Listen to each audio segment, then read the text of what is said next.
سطح پر آ گئی ہے، اس جگہ پر آج امت آ گئی ہے کہ نبی کی سنتوں کو ہم نے چھوڑ دیا، نبی کے طریقوں کو ہم نے چھوڑ دیا. ہمارے آنکھوں کے سامنے نبی کے سنتوں کے جنازے نکلتے رہے اور ہمیں اختیار تھا کہ ہم روک سکتے ہیں، بتا سکتے ہیں، بول سکتے ہیں، لیکن ہم نے کبھی حکمت کا سہارا لیا، کبھی خاموشی کا سہارا لیا، کبھی دوستانے کا سہارا لیا. آج امت نے وقت دیکھ لیا کہ آج ہماری آنکھوں کے سامنے کیا ہمارے گھروں سے نبی کے سنتوں کے جنازے نکل رہے ہیں، لیکن ہمیں احساس نہیں ہے.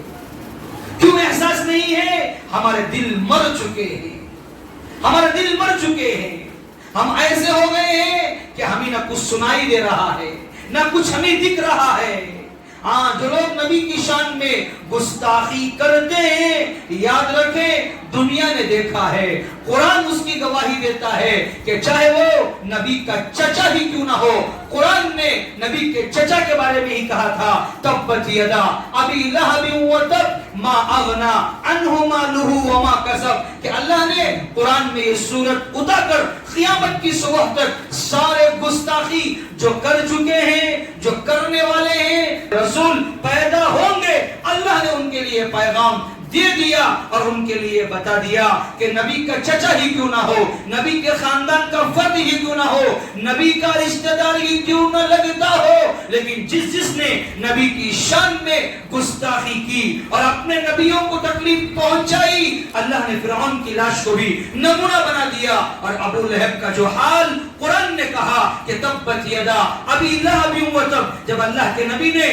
صفا کی پہاڑی پر لوگوں کو کفار مکہ کو جمع کر کے یہ امت کو یہ پیغام دیا کہ لوگوں سنو، قولوا لا الہ الا اللہ تفلحون، آج اقرار کر لو کہ ان سارے بتوں کو میں انکار کرتا ہوں، ایک اللہ کی عبادت کرتا ہوں. تو اس وقت ابو لہب نے کہا تھا تبت لک یا محمد، نعوذ باللہ اے محمد تیرا ناس ہو. تو یہ بربادی کا، اس جملے کا اللہ نے وہ حال کیا کہ ابو لہب کو اللہ نے نمونہ بنا دیا. ابو لہب کو اللہ نے قرآن میں اس کا ذکر کر کے کہ ابو لہب کو اپنے مال پہ ناز تھا، اپنی دولتوں پر ناز تھا، اپنے عہدوں پر ناز تھا، اپنے چاہنے والوں پر ابو لہب کو ناز تھا کہ اگر مال کی بنیاد پر آئیں گے تو میں بچ سکتا ہوں، دولت کی بنیاد پر آئیں گے میں بچ سکتا ہوں، دوسری چیزوں کی بنیاد پر آئیں گے میں بچ سکتا ہوں. لیکن اللہ نے یہ قرآن میں آیت اتار کر یہ اعلان کر دیا کہ جو بھی نبی کی شان میں گستاخی کرے گا، بارے میں یہ جملہ کہا کہ نبی کی ذات تو وہ ذات تھی کہ زمین کے کنکریاں بھی نبی سے محبت کرتے تھے. زمین کی کنکریاں